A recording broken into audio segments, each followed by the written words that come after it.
Hello, everyone, and welcome to TechCrunch's Spotlight on Atlanta. We've got a great investor panel here today. I'm joined by Sean O'Brien, who works with Overline Ventures, and I'm also joined by Shila Nieves Burney, who's with us from Zane Venture Fund. We have a great panel today for you guys, and I think a great place to get started is, why don't you guys both describe to me what is so interesting about investing in Atlanta right now? Shila, you want to kick us off? Sure. So what I think is incredible about just Atlanta as a whole, right? We have so many different things here, not only our universities, not only the culture, the diversity. I just think that we are set up for success in so many different ways, right? And so for me, who kind of goes in early in deals like at the pre-seed level and seed, I'm just excited about the opportunities that I continue to see here. People either moving here or people who are here building companies.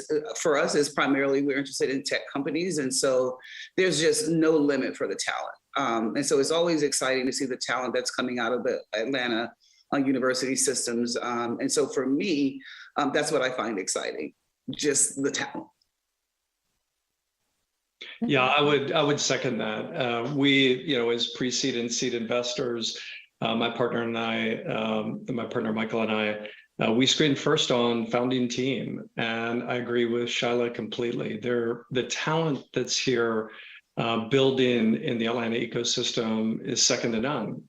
We've got lots of universities and colleges that are cranking out, top tier talent, not only in technology, but in deep tech and in consumer-related businesses as well. So talent, we've got a friendly ecosystem full of funding sources as well as other support sources for founders who are building our community. We've got a mayor who's very pro-business and pro-technology, and a set of business laws that make it a great place to build and grow a business.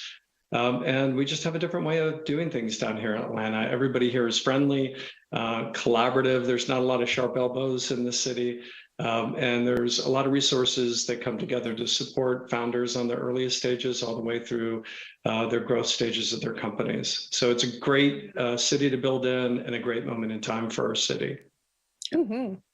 And knowing that you both talked a lot about talent, that's definitely something I've heard time and time again about the Atlanta ecosystem. It's just how strong and diverse the talent base there is. And sort of looking at the types of companies that are getting built or the types of companies you guys are both interested in, are there any sectors or hidden gems that you find in Atlanta that it seems like Atlanta entrepreneurs are particularly good at? I'm going to say B2B SaaS. My venture partner has made a lot of deals in that sector, and those deals tend to do well here in the South. And so we kind of leaned into that. We found a few SaaS companies that we've invested in. And so I think that's one of the critical ones. But, as Sean said, like deep tech is coming. We have a biomedical, it's called, Georgia Tech Square or Science Square. So there's biotech that's here now. It's not an industry that we invest in, but it is here, right? There are funds that have been set up for that particular. In terms of other sectors, fintech was huge at one point. I'm not sure if it is right now here in the Southeast. Sean may know differently. Not from some of the companies I've looked at, folks have kind of moved away or pivoted away from some of the fintech. That was the payments, I guess, back in like 2020, 2021, when companies like Stripe were coming out and all of these competitors came out. I don't see a lot of that now, but for me, I try to pay close attention to enterprise SaaS because those are the companies I'm looking for and that have been tended to scale in the past. Yeah, I think B2B SaaS clearly has been a winner for our community. I would say that fintech, we still see a lot of promising fintechs at a lot, at all stages. We've got some in our portfolio, and then looking around the community, there's some breakouts like Greenlight Financial, that are continuing to truck along. We've recently been known for Web3, which I know is not really a vogue spot to be investing in the market currently, but we've got a great community there. We've got a long history of MarTech and sales technology building in the city. We're really excited about some of the newer industries like AI. There's a lot of really cool things happening right here in our community in AI.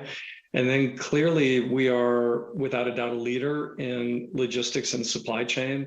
Taking advantage of some of our big Fortune 100 companies like UPS, obviously, Home Depot, and others that have big supply chain and logistics backgrounds. We've got a number of notable breakouts here in the community, and a lot of early stage startups that are building to solve some of those critical opportunities, that many of which were highlighted during some of the supply chain issues of COVID. So one of the things that we really love is the diversity of not only talent here, but the diversity of types of businesses that are being built right here in the community. Mm-hmm. And knowing that you just mentioned that the city has some of those big corporations, those Fortune 500 and 100 companies based there, that is definitely an asset for the city compared to, say, some other locations that just don't have that sort of density of those big corporate players. And how do you think that is a strength for the Atlanta ecosystem, for these startups building somewhere where there are these large companies right in their backyard? It's huge. I'll just jump in on that one. We've got some notable large companies that have been very direct in their support of fostering, entrepreneurship and innovation in our city. We've got, I think, 13 now corporate partners that are supporting the Engage program, which is deliberately trying to match corporate buyers with innovation in the form of startups. So that's one tangible example. We've got other companies, large companies like Cox Enterprises, which is a $20 billion private company that has been a contributor in many key ways to the local startup ecosystem through funding programs like Engage, programs like Techstars Atlanta and Techstars Social Impact, but always being there with a spirit of helping out, under the mantra that if it's good for Atlanta, it's good for Cox. But the most, notable way they can help is by embracing early stage innovation in the form of becoming a customer. The best, funding for many companies is customer funding. And so we've got that spirit of adopting early, which is key. We've also got the spirit of, the executives and the leadership teams of these large companies have shown an interest in leaning in and supporting founders that are building through mentorship, through formal advisory work and the like. And then just being an active contributor to getting this flywheel cranking that we're all trying to accelerate here to create sort of this launching pad for the next generation of founders is something that I think our large corporate partners are really keenly interested in doing. Mm-hmm. Yeah, we totally agree. We work with a few of them, like Southern Company, who's looking for some of the talent to become part of their diverse suppliers. And so we've tried to get some of our portfolio companies into corporations for that reason. Just Sean's point about like getting these corporations as a customer more than anything, I think is critical versus looking at them as a potential investor. And so we try to take that strategy with some of our portfolio companies who are enterprise technology companies. And so I totally agree. Engage is sort of like the house for all of these particular corporates. I think there's a graduation tomorrow, when we'll get a look at some of the companies that have come out of Engage. And this is where the corporate partners play a really strong role in some of these early stage companies. Definitely. And knowing that since you both do invest at the early stages, I was going to ask you about sort of what the late stage funding environment looks like in Atlanta and kind of what are the strengths there and maybe what are some of the holes that it would be better for the ecosystem to get someone to fill?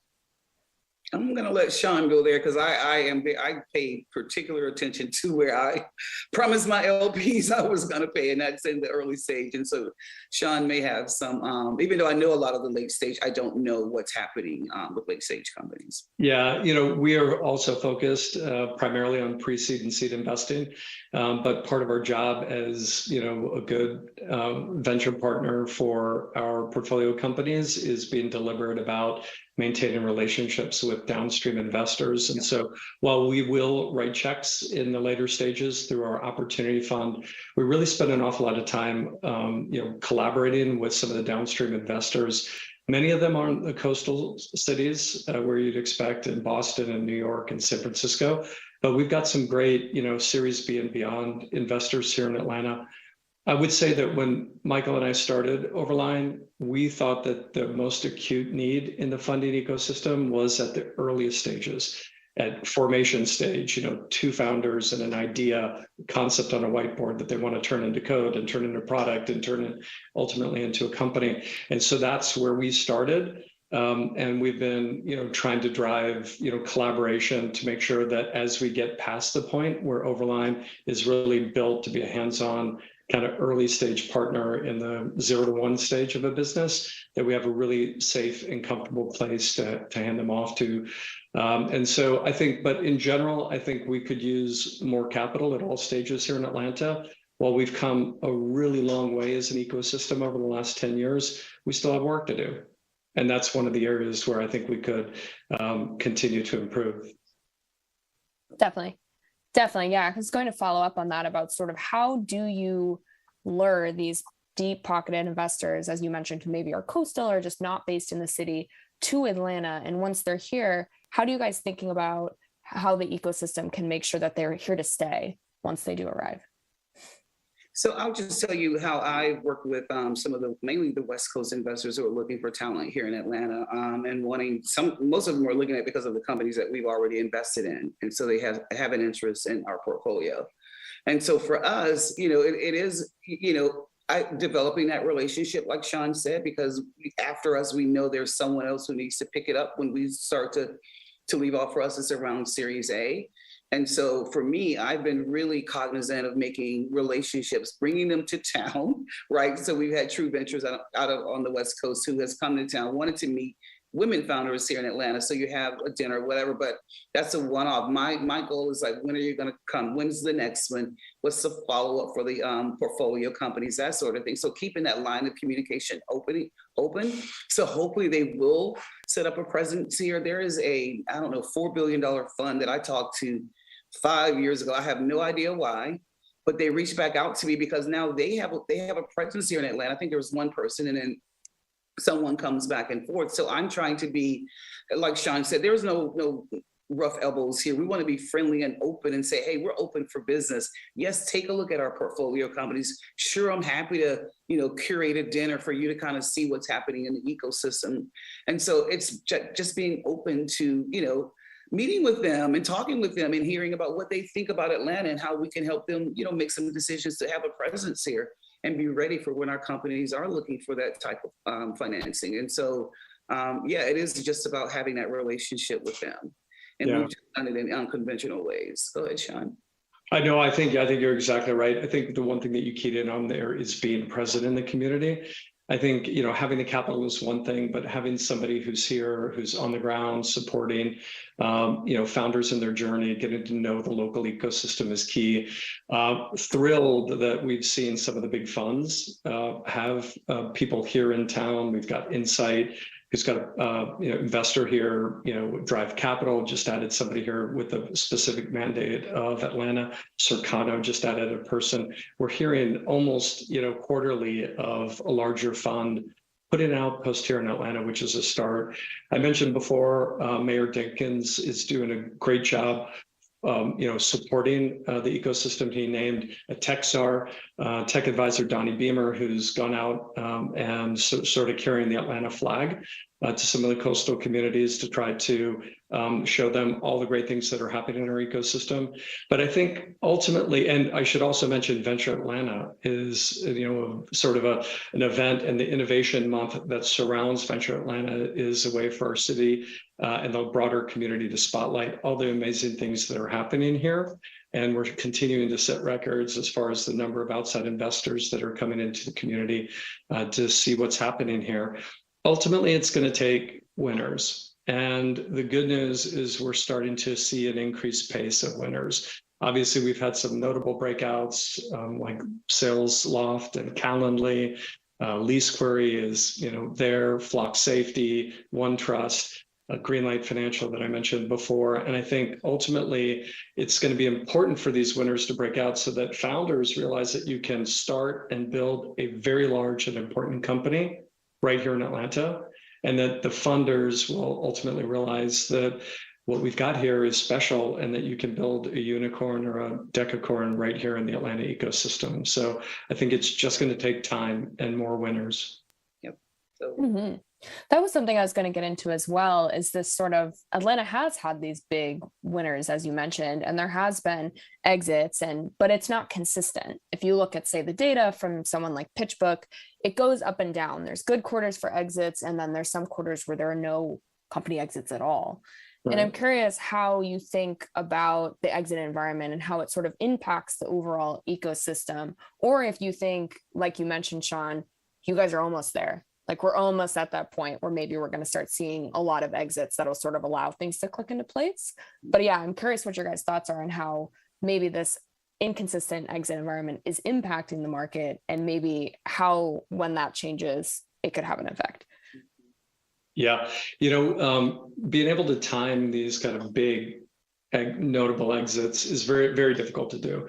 But I will tell you the one thing that hasn't slowed down is the number of people and organizations and capital that are intentionally leaning into the community to support these founders that are building here.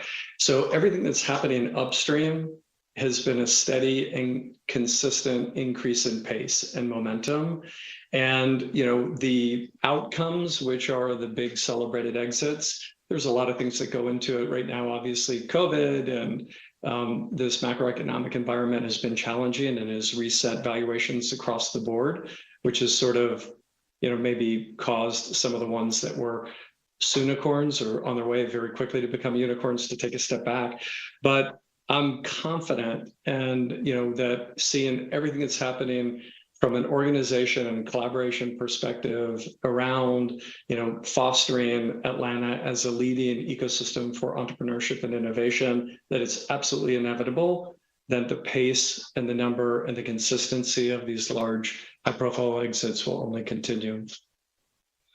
And so one of the things that, and I can't remember the investor that shared this with me, she's from Atlanta, but is on the West Coast, talking about how the data is really skewed, and the fact that we don't tell a good story, right? So there's one data point that we were on par with Austin in terms of exits, but ours took longer to exit, right? The companies here in Atlanta just take longer, but we still have, exits, I guess, similar to theirs. And so the thing is, I don't think Atlanta as a whole, we don't tell our story well enough. We don't talk about our wins. We just get right back to work. And I think that's the thing with Donnie Beamer out of the mayor's office is attempting to do. How do we tell this awesome story that's happening down here? We don't have as much capital as the West Coast, but we are still having an impact, right? In terms of exits, these young entrepreneurs building great companies. And so I think that's one of our biggest flaws, is that we have not been able to tell the Atlanta story. What's our secret sauce? Because there is one here. And so I feel like there was even something that came out over the weekend, and I was like, where does this data come from? It came from Carla, I believe, that said we had only made 64 deals. Like, we were near the bottom in terms of deal made. But looking at the numbers, I think it was, I can't forget who was under us, Miami, I believe. Miami invested in more money, but we made more deals. And so that's not a story. No one is looking at that. We're actually putting money to work at a faster pace than Miami. We're just not writing the check sizes that Miami is writing. And so I think it is our story that just needs to be told in a way. And there's a community of us who are trying to figure that out. There's Startup Atlanta here who wants to do that, right? Bring everything under one umbrella so someone could really tell that story in such a magical way. And I think that, to me, that's our issue. We're doing on pace with a lot of other hubs that are much bigger and broader than we are. And so I think we do good at the level we're at, right? And I think we just need to be recognized that there is something here. And there is something special. We've had our unicorns, and no, we've not had one to break out, but that doesn't mean there's one on the way, right? That is working hard right now. And so I think just telling that story more succinctly is something that we could do a much better job at. Yes, Miami, that is something I have always found really interesting about the Atlanta ecosystem. And before we got onto this panel, I went and checked the Q1 numbers.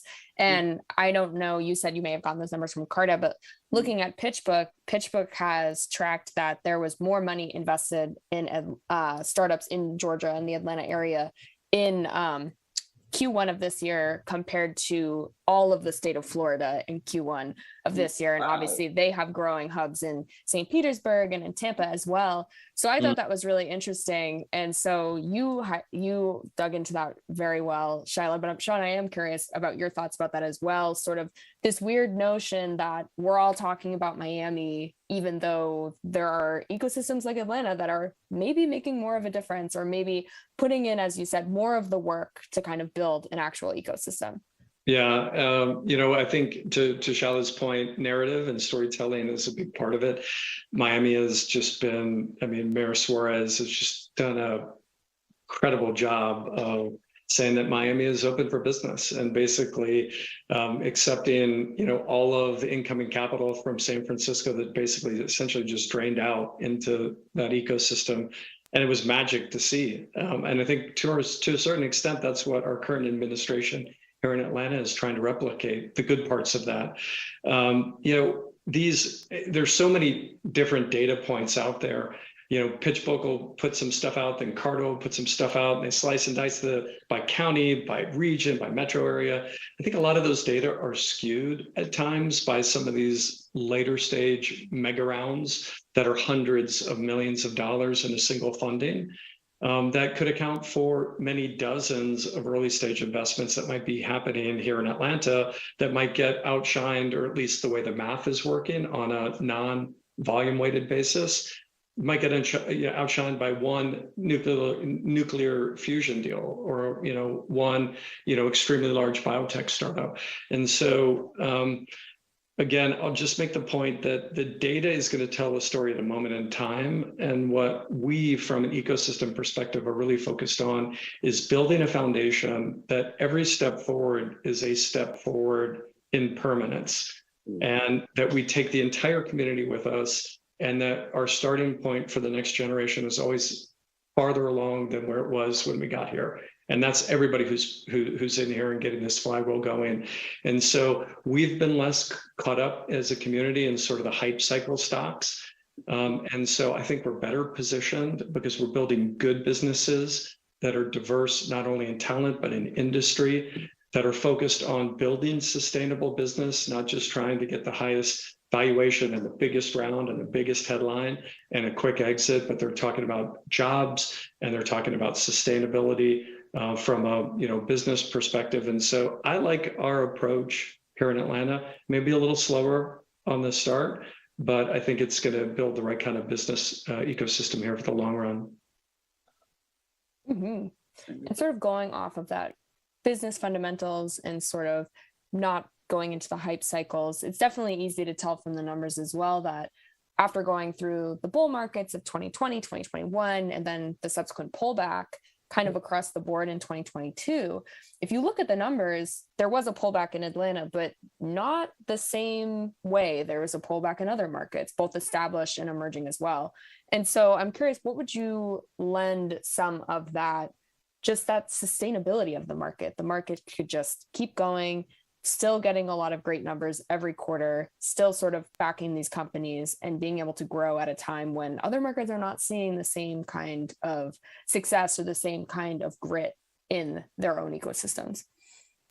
Yeah, I think some other of the coastal cities, the more mature venture markets, there's just been this mentality that's permeated with many founders that there's just this inexhaustible pile of money that's always going to be available. And I think one of the benefits, and I'm going to say this in the right way, one of the benefits of growing in a market like Atlanta, where capital has been scarce, the best businesses have always found funding, but it hasn't been, sort of as readily available.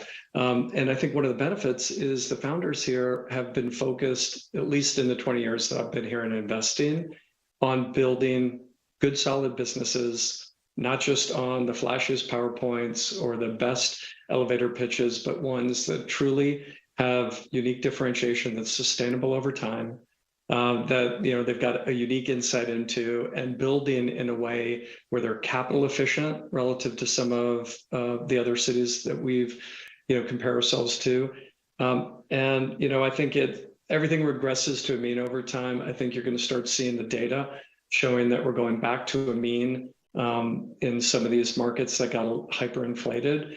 And, I just think our good fundamental blocking and tackling approach that at least the startups that we see here in the community is going to win in the long run. Shila, how about you? I 100% agree. And I think one of the things that, Sig and I always talked about is like I don't get caught up in the hype of a deal, right? So there were a lot of hype deals that came our way and we said no, because we are looking at a particular founder, a particular company, and hype isn't what we're looking for, right? Can you actually build this business? And so we said no to a lot. And I think that's what works here, right? And so now we said no to a lot. Now we're able to do follow-on to some of our companies who, maybe they've hit a rough patch. We have capital to do follow-on. It's a part of our strategy, but we're putting it where the companies that need it the most. And that happens right now to be in our portfolio. And so we didn't get caught up in high valuations or anything like that. We stayed true to what we had promised, again, to our LPs. And I think that's what's causing us to have, our companies are scaling up, right? They are all trending up, and we feel good about that. And so I think that's going to help us be the differentiator out of all of these other hubs. And it's probably time to tell, but we see it in real time here. But I think because of that, I hate to say cautiously optimistic with our capital, but, I think we're not following the trends, right? We want to set them and then focus on the companies that are building them and have our exits in that way. And so I think that's what served us well so far as an ecosystem. Mm-hmm. And definitely thinking about sort of where the ecosystem heads from here. Obviously, we won't be in this bear market forever. What would you guys say is the biggest hurdle or roadblock for the ecosystem to grow from here? And on the flip side of that, what are you most excited about for the next 5 years in the Atlanta ecosystem? So what I would think is the biggest hurdle, if we don't have something for our talent, right? So whether it's giving them opportunity to build a company, right? We have to have an ecosystem to be able to do that. So providing them with the resources, the capital, and everything else that makes for growing a good company. I've talked to a lot of our talent that left Atlanta, right? And they went to LA, they went to Boston, somewhere on the West Coast. And I'm going, why? Well, they all felt like at that time, they didn't have all the resources necessary to build a great company. And so I think it's incumbent upon us to really nurture that early talent. So here at Zane, that's why we work with the universities, because we want to help them have these students thinking about entrepreneurship, building a great company. And then when they finish school, that they stay here and do that, right? And so that's what's important. That's what's been important for us. Like, how do we nurture the ecosystem and keep the talent here so they don't leave and go to another ecosystem where they feel like it may be better and there's better opportunity. So I think creating opportunity for our talent is where I want to be focused. And I think we are focused as an ecosystem as well. Yeah, I think the biggest concern is just not resting on our laurels. We make progress. I think at times in the past, maybe we'll push hard as a community and we'll start getting some success and people will start backing off. And we're in a season where we all just need to keep the momentum and keep the pace. And I think if we do that, things are going to continue to work out great for us as a community. I'll tell you what I'm most excited about is just the pace of innovation that we're already seeing and the creativity of ideas that we're seeing and diversity of ideas that we're seeing. And in particular, now that we've had some big companies grown and some really big and notable exits, we're starting to see the second generation founders coming out of some of the recent successes. Probably not mention any names, but there's been some notable exits here in town, and we're starting to see the ones who were really close, but maybe didn't. You weren't the number one or number two people in those startups, but they were close and early, and they saw what great looks like and saw what is possible. And they're coming out. And so sort of everybody talks about the PayPal mafia and what they've gone on to. We're starting to get those mafias here in multiples. And that's when we really like to engage, is two people with a concept that they built a solution around at their company. And now they want to build a business around it. Perfect. And that's what I'm most excited about, the pace of that we're seeing here. Definitely. Definitely. And knowing we're right up against time, I just wanted to take another second to thank you both for coming on today. This has been really fun. And I feel like I learned a lot about an ecosystem that I thought I knew a lot about, but maybe I did not. So thank you very much, Sean and Shila, for joining us today. Thank you so much. Appreciate it.